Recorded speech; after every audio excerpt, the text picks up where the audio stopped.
tuning in to Brathouse Sports. I am your host, Emily Cheddar Dog DeLeon. This is the first time I've ever seen the Browns play like this. Sure, they made this feat back in 2007, but I began watching Browns games on a regular basis since I became legally old enough to drink. There wasn't much going on in the first 7 minutes of the first quarter besides some good plays by Jerome Ford. Cardinals are 3rd and 12 with 7:16 on the clock. Clayton Tune attempts a pass to Tony Jones, but struggles with fumbleitis. After a Browns drive, Tune gets sacked by Jordan Elliott for a loss of 10 yards. Browns get the ball back with 1st and 10 at their own 28. Deshaun Watson passes deep to Amari Cooper for a gain of 59 yards. Cooper was wide open with almost no defensive coverage against him.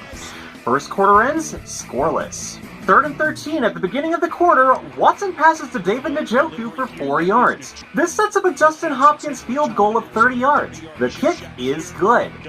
Arizona gets the ball back, but almost immediately, Tune gets picked by Denzel Ward. Browns get the ball. 2nd and 5 in Wildcat, Kareem Hunt runs right for 10 yards. 2nd and 9. Deshaun Watson's pass to Amari Cooper gets bounced off of Dante Still's helmet, only to float to Cooper for an amazing touchdown. Why be upset, bro? 3 drives later, with the Cardinals at their own 15, Clayton Tune gets sacked by Dalvin Tomlinson for a loss of 3. Browns get the ball back, and at 3rd and 9, Watson passes to Jordan Akins for a gain of 11 yards. 2nd and 10 at Arizona's 38, Watson passes to Elijah Moore for a gain of 11 yards. Dustin Hopkins makes a 45-yard field goal. The kick is good. Browns lead the half 13-0. Well into the 3rd quarter, Clayton Tune gets sacked again, this time by Shelby Harris. The ball was fumbled and recovered by Myles Garrett. This set Cleveland up for an easy Deshaun Watson pass to David Njoku for a touchdown. Cardinals get the ball back sometime later. It's now 2nd and 11 at their own 49. Clayton Tune scrambles left for a gain of 11 yards. This sets up an interception by Sione Takitaki, who brings the ball to Cleveland's 24. This game, if anyone can tell, was horrible for the Arizona Cardinals, and I think there's some regret for trading Joshua Dobbs to the Minnesota Vikings. I wonder how their game against the Falcons went, by the way. To throw, and open, catch made at the 11-yard line. Trying to throw quick. Dobbs is going to try and outrun the defender, and he gets another first down. Dobbs has a touchdown for the Vikings! Sideline throw a little high. Addison. Dobbs on 4th down. The pressure's coming. He gets away for the moment, but look out from behind. He's going to get the first down. He's going to get more than that. And knocked out of bounds. 3rd and 4. Time. Catch.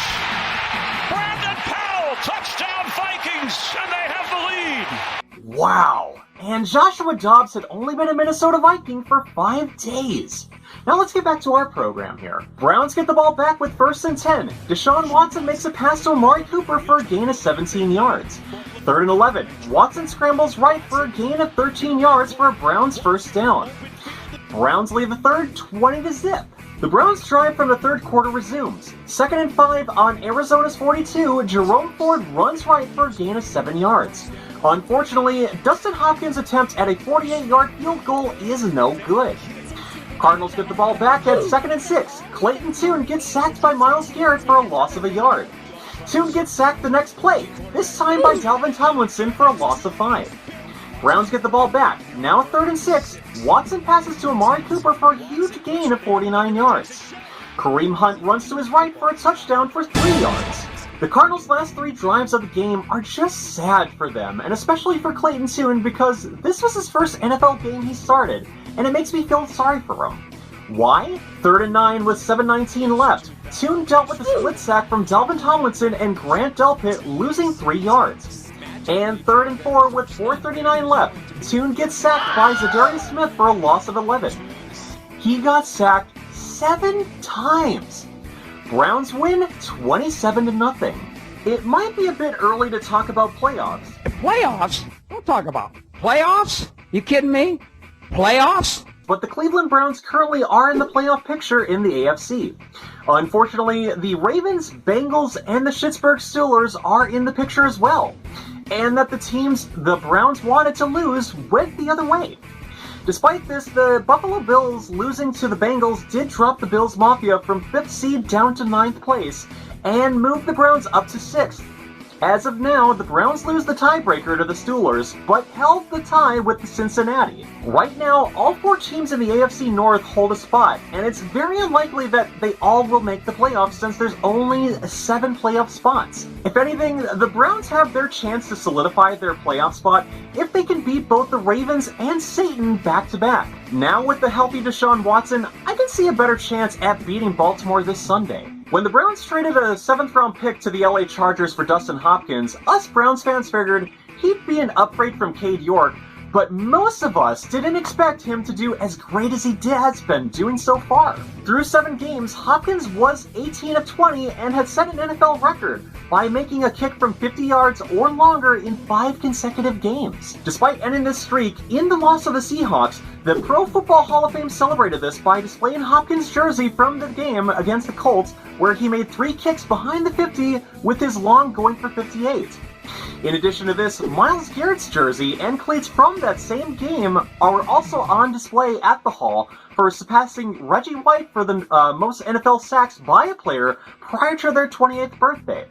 White got 80 sacks, and Garrett's numbers are still adding up since he's only going to be turning 28 on December 29th.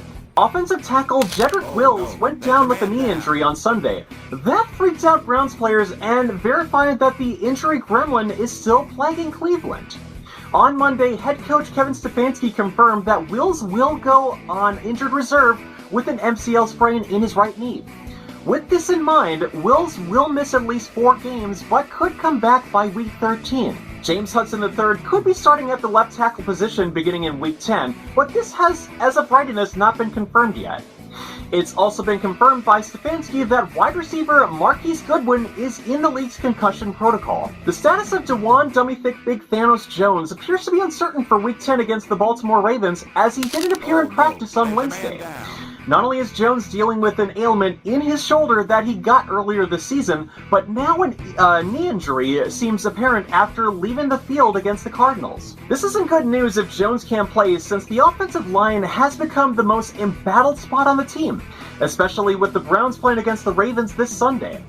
In response to both Jones and Wills' injuries, the Browns could be forced to use both backups, James Hudson III and a newly promoted guy from the practice squad, whom I will discuss next.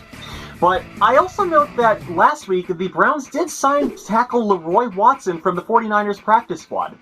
Perhaps he could be brought up to speed if Dawand Jones can't play this Sunday. Now about that guy from the practice squad on Tuesday. The Browns elevated Jaron Christian from the practice squad to the active roster to add depth to the offensive line. Christian was a 2018 third-round pick by the Washington Commies. Earlier this year, he was on the Houston Texans practice squad and was signed to the Browns practice squad on Halloween.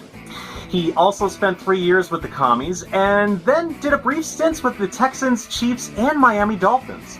He's never been a full-time starter, but did start 8 games in Washington from 2019 to 2020 and 8 in Houston in 2021. He could be expected to start in case Dawand Jones can't play this Sunday. Either way, the Browns will need to backups wherever the scenario could come up. And before we go, we're going to talk about a few more roster moves. To keep it short, since I already talked a bit about it already, but I am capping it off here. Quarterback Cameron Mitchell will be on IR and will be out for at least 4 weeks with a hamstring issue. Craig Newsome II is questionable for Week 10 due to a groin injury he received against the Seahawks. Wide receiver James Prochet was elevated to the active roster to fill the vacant spot left by Mitchell. And also, Andrew Berry waived tight end Devin Asiasi, but added wide receiver Trinity Benson, safety Vincent Gray, and offensive lineman Justin Murray. And thank you again for watching Brathouse Sports. Once again, I'm your host, Emily Cheddardog DeLeon. Please like and subscribe and turn on the notification bell, as I'd greatly appreciate it. It's also how you can find more of my videos and help me get through the algorithms as well. Once again, I'm your host, Emily Cheddardog DeLeon, and I will see you next time.